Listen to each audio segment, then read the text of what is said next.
Salut tout le monde, comment vous allez? Aujourd'hui, je suis en train de modifier le Tamiya CR01. On va en causer un petit peu parce que je ne sais pas encore ce que je vais faire. Comme ça, vous voyez ce qui se passe un peu avant. On va pas passer la vidéo sur les travaux parce que vers 36 000 essais, tant trouver les bons amortos, tout ça, on va en causer justement. Entre-temps, j'ai reçu ma pièce option alu pour ma Tamiya XV01. La banane qui s'est fait écraser en smoothie par la fripouille. Ça coûte à peu près 17-18 € la cale de train avant alu. Juste la cale en alu. Évidemment, elle est d'excellente qualité, elle est très bien finie, mais c'est aussi cher que ce qui se fait en 1.8. Et après, tu me demandes pourquoi je roule plus en 1.10. Tout simplement pour ça. Le 1.8, au final, n'est pas plus cher, surtout sur la durée de vie et l'entretien. Mais bon, on aime quand même bien ces petits indices. Je rappelle que chez RC Modélisme 34, tu peux avoir une Lancia Delta HF, une 205 T16 pour 20 €. T'as pas de sticker, t'as pas de masque de vitre, c'est pas compliqué. Le masque de vitre, tu fais au scotch, tu découpes. Pareil pour les feux. Après, il faut se débrouiller un petit peu, un minimum, pour arriver à certaines choses. Et t'arrives aussi parce que, oui, bien sûr, si tu commandes juste une cale de train, t'as les frais de port pour une cale de train. Donc c'est un peu con. J'étais obligé de mixer ça avec une voiture. Allez, pour que ça vaille le coup. Alors, chez Pro Model 67, vous pouvez avoir tout ce que vous voulez en Tamiya. Il faut juste le commander. Il n'y a pas de stock parce que les modèles Tamiya, il y en a. Waouh, ça s'arrête plus. Ça part de la TT01 de base. Là maintenant, ils ont descendu les prix. Ils font des actions à entre 90 et 120 € pour les TT01 équipés ou les TT02. Après, il y a des modèles un peu plus évolués, 160 €, 170 € dans la gamme piste. Dans la gamme TT, c'est pareil. Entre 120 et 170 €, tu as déjà des petites tames. Comme dit, n'oubliez pas d'aller sur le bon terrain avec. C'est très vite limité en garde-sol et en ce que ça peut faire sur un terrain.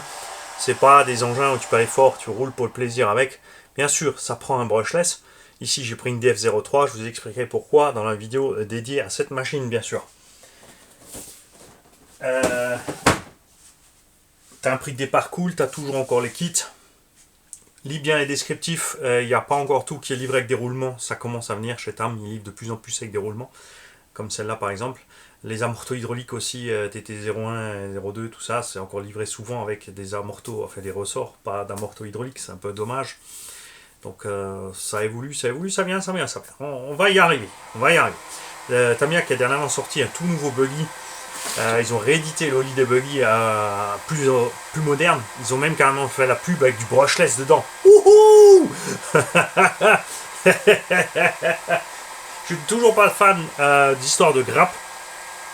Là, dans ce cas-là, sur la XV01, tu vois, il me fallait une grappe entière pour une cale de train. Des fois, tu fais une casse où il te faut deux grappes parce que tu as cassé deux pièces qui sont pas sur la même grappe, même si elles sont au même endroit. Et du coup, le budget, tu vois, ça grimpe vite au niveau des pièces de rechange. C'est quoi, tu vois, le prix des kits au départ et le prix des pièces de rechange, c'est un peu pénible. Après ça, il faisait glacé, il y avait du vent, c'est pas le genre de truc qui serait arrivé normalement, genre même sur le parking, hein, même en roulant T1.8, T1.5. On a un paquet de fois des gens qui sont venus à 10 à rouler avec nous. On n'a pas eu ce problème. Ça arrive, c'est pas plus mal, comme ça on a mis la pièce option. Et on a pu découvrir que RC Model 34 fait des carreaux pas chers. Donc je répète, Pro Model 67, tu prends les rêves de ce que tu as envie, tu envoies un mail, et tu demandes, il te fait ton petit devis. Ensuite, c'est à toi de voir, tu prends pas. Chacun fait ce qu'il veut. Évidemment. Et donc ce petit CR01. Il a donc des systèmes comme ça de ressorts qui sont capturés dans le machin. Ici des roulements à billes, des leviers, par stab, petite biellette là, truc là, c'est efficace, ça marche bien. Il est trop dur d'origine, faut acheter des ressorts un peu plus souples, faut changer un peu les réglages d'amorto. Il y a une chose qui m'embête, c'est que les cantilevers butent sur le châssis. On a énormément de jeu, on a 5 mm de jeu. Les ponts ils se baladent d'un centimètre comme ça, avant que les cantilevers bougent tellement il y a de jeu entre les trucs. Alors c'est pas très grave à l'utilisation crawler, vous avez vu, ça fonctionne. Le gros problème, c'est la direction là-dessus. Et le fait qu'avec ce système, on bloque par exemple là, tu vois, tu es au maxi. Si tu vires tout, tu arrives plus loin, surtout derrière. Là maintenant, il y a encore les ressorts, mais on arrive en négatif. Et ce que je vais faire, c'est que je vais virer tout ce système. Comme ça, en plus, ça évite du poids en haut. On va virer tout ce qui est en haut. On va mettre des amortos plus ou moins conventionnels. Je verrai si je mets 2 ressorts ou des GME de 0, quelque chose dans le genre. Bien sûr, on les posera au bon endroit avec les bons angles. Et pour vous dire quand même, chez Tamiya, même si c'est pas des spécialistes du crawler, ils savent un peu ce qu'ils font. Par exemple, regarde l'angle du train avant. Il est comme ça vers l'avant, parce que justement, quand tu grimpes, tu vois, tu es déjà dans le bon angle, surtout quand tu es en pente. Ce qui explique pourquoi il grimpe bien aussi. Donc, surveillez ça sur vos crawlers, c'est un truc qu'on n'a pas encore abordé, on en parlera. Quand tu es en plein débattement, c'est vrai que tu as des angles de cardan assez impressionnants. Mais c'est pour avoir les trains dans le bon sens. Les deux, en fait, sont placés vers l'avant, puis c'est prévu pour crapahuter. En débattement maxi, donc à l'avant, c'était limité par les suspensions aussi. Ça évite quoi? Ça évite quand tu es en haut. Si tu as trop de débattement devant, ta suspension va pousser le nez et tu vas basculer plus vite. D'accord? Donc il ne faut pas trop de débattement devant. En arrière, par contre, on peut mettre un peu plus pour que ton véhicule reste plus ou moins le plus longtemps possible droit sur ta pente en fait. Donc ce que je veux faire, c'est que je veux que ce châssis se tienne plus bas quand il est à l'arrêt. Vous avez vu qu'à l'arrêt, il se tient comme ça. Il a encore un petit peu de plus, surtout en croisement, tu peux chercher un peu plus loin, tu vois. Mais on va le descendre. Sans toucher à son débattement maxi. Je veux juste qu'il soit plus bas en position 0. Et après, par contre, les roues puissent chercher plus loin. Alors, il faudra trouver le bon mélange parce que, comme j'ai dit, si tu bascules trop, le poids du haut va emmener le reste. Mais comme on a déjà lesté les roues, à ce sujet, j'ai commandé aussi d'autres jantes avec le liseré rouge et des pneus J-Concept qui seront, je pense, meilleurs sur la crapahute. C'est ce qu'on va pouvoir voir, on va pouvoir comparer. On va enlever du poids en haut puisque déjà la batterie, moi je l'utilise pas là-haut quand je crapahute. On va virer aussi, comme dit, tout ça x4 hein, avec le matos. On va juste mettre 4 amortos simples. Tu vois, je vois bien un truc comme ça, mais double effet. Ceux-là sont pas double effet, hein. C'est juste des amortos simples, c'est juste des ressorts avec de la graisse. C'est super souple, mais ça va rester rebondissant. Et vous savez que je suis pas un grand fan de ça. Moi j'aime bien le véhicule qui se pose en douceur. Il faut une réaction sympa, pas que ça sautille trop. Tu peux pas passer par je sautille pas du tout et ensuite de crapahuter bien parce que l'engin il va baigner gauche-droite. Donc ça c'est ce qu'on va voir aussi sans les bar stab. Maintenant comment il va se comporter, si ça va pas être moche au niveau du torque twist. On va essayer pour s'amuser tout simplement. Les capacités de franchissement comme dit sont déjà très bien. Sans les diffs bloqués. On va peut-être durcir un poil l'arrière, même si d'un autre côté ça passe très bien en puissance. C'est un rock soccer, c'est un rock racer, c'est pas ils n'ont pas appelé le rock snail. Donc snail c'est un escargot ou limace. Hein. C'est fait pour y aller un peu plus. Tu vois ce que je veux dire? Et c'est ce qu'on va faire. Je verrai si je vais modifier les biellettes par des biellettes en angle. D'une part. Et on a devant un challenge de plus qu'à l'arrêt. Je t'explique. Regarde, quand on est en plein débattement, on a ici la biellette qui tape ici. Et quand je remonte là, regarde, j'ai mes deux biellettes qui tapent dans le bac à batterie. Si je zigouille un bout du bac à batterie, ça aidera pas beaucoup parce qu'on a le mini pare-choc du pont qui touche le pare-choc principal.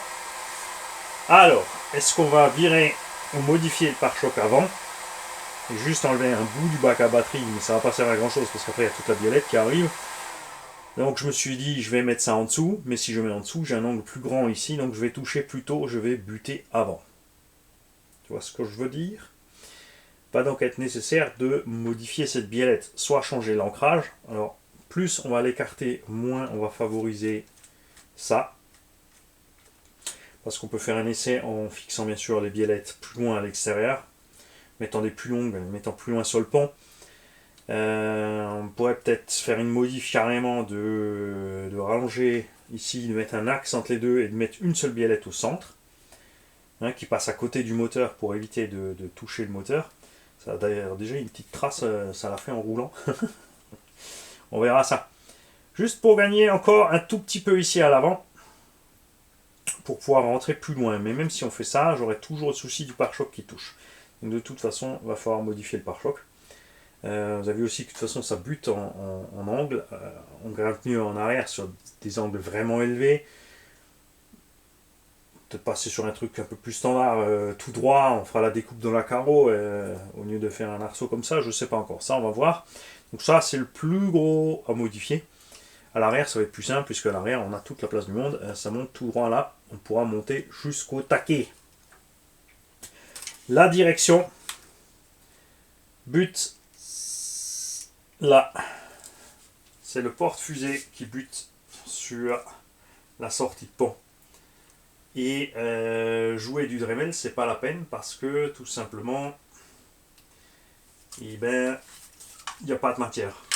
Il n'y a pas assez de matière, si j'en vire, ça va être un problème.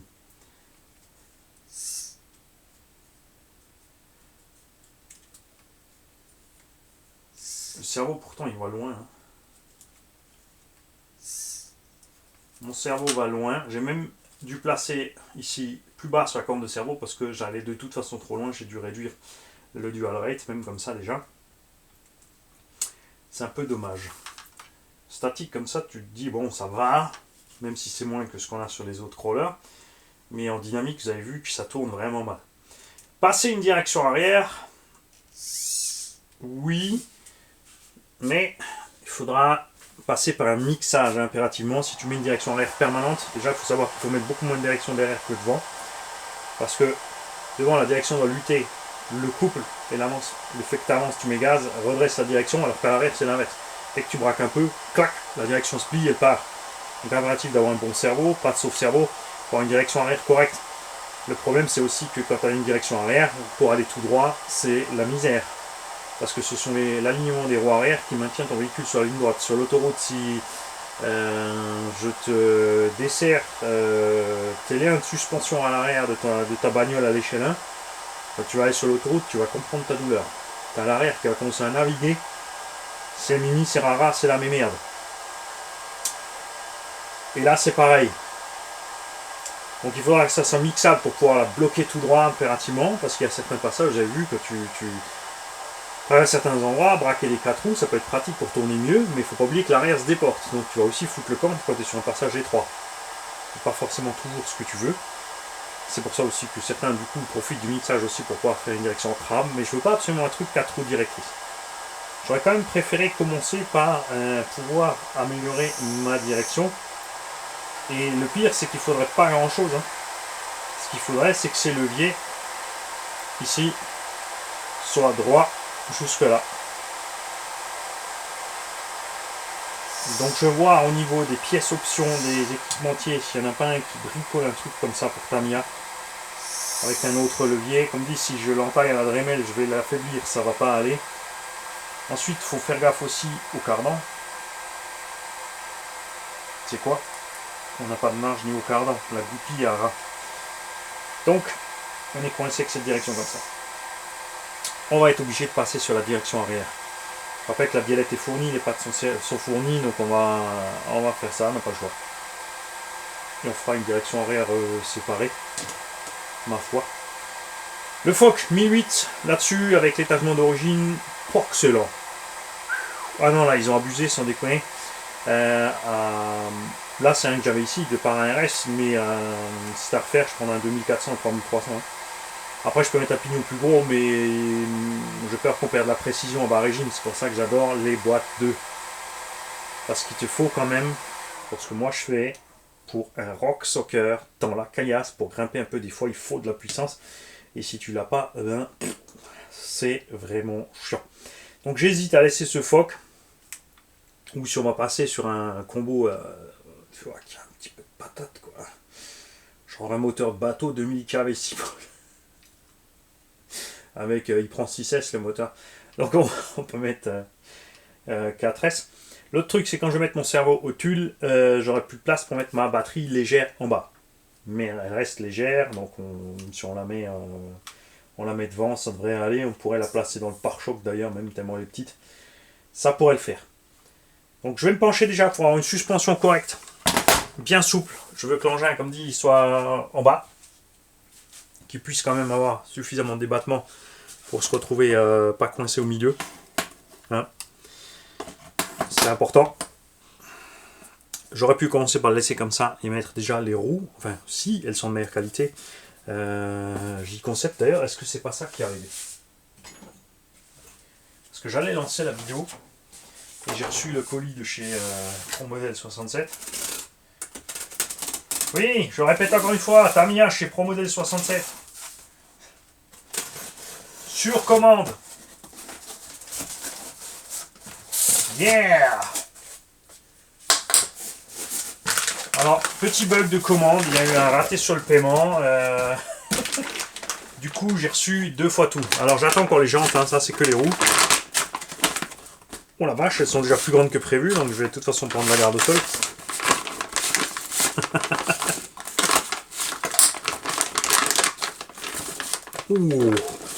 Oh la vache! Ah ouais, oh, ça n'a rien à voir. Bon, ça se met sur les jantes 2-2. Je vais attendre les jantes quand même. Quoique, comme j'ai 8 pneus, bon, je reçois aussi 8 jantes.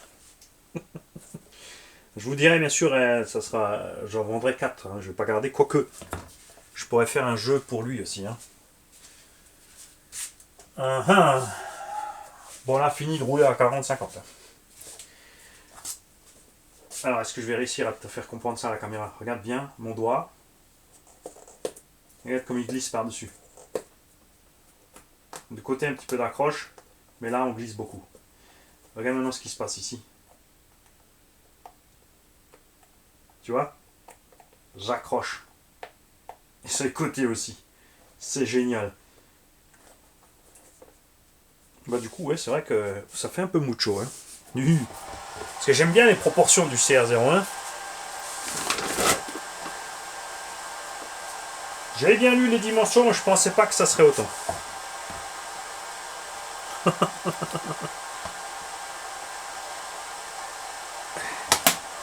Ouais, du coup, ça devient... ça devient Monster Truck cette affaire. Attends.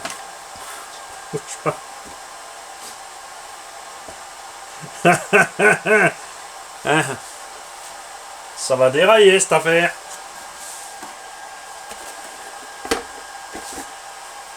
Ça va dérailler cette affaire. Ah, ouais, j'aime bien quand même. Mais c'est vrai qu'une taille en dessous serait bien. Mais c'est pas grave, on va les essayer pour voir ce que ça dit niveau performance. Tu vois. Rien à voir avec les pneus d'origine. Hein. Tu vois, regarde, j'arrive même pas à l'attraper proprement. Zéro déformation, alors que là... à voir. Donc, J-Concept rupture. Je vais voir, ils les font en N9 je crois aussi, je me demande si en taille 1.9 ça sera pas mieux. Par contre, ah oui attention, en 1.9 ça ira peut-être pas sur les mêmes jantes, si. Parce que là, je sais même pas si c'est du 2. C'est vrai que j'ai commandé du 2.2, mais ça se trouve l'origine c'est du 1.9, j'ai même pas fait gaffe ce qu'il y a sur le rock-rocker. C'est peut-être là que je me suis trompé connement. Parce que ça c'est du 2.2, mais pas encore trop gros. Tu vois, ça le fait, hein. Pourquoi j'ai pas mis celle-là sur le tam? Parce qu'il y a 0 offset. J'ai pris des roues avec du offset. Ça va être terrible cette affaire, je le sens. Je sens aussi qu'il va falloir recommander un poil plus petit. Mais je verrai ça. En tout cas, rien que pour vous les abdos. Ouais. C'est moelleux. On se revoit plus tard, un autre jour, peut-être même une autre semaine. Parce que comme vous avez pu le constater, j'ai aussi reçu un colis de chez Projo High Tech. Donc il est fort probable que pour l'instant, bricoler le indice, ouais, plus tard. Hein, ça va pas se finir aujourd'hui cette histoire, je le sens. Ah la vache, j'ai abusé. Alors, je vais mettre ça là-haut.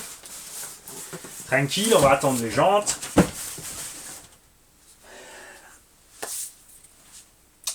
Et je vous tiendrai au jus, un cerveau, deux cerveaux, si on modifie là, si on modifie le bras, si on met des autres liens, tout ça, tout ça, tout ça.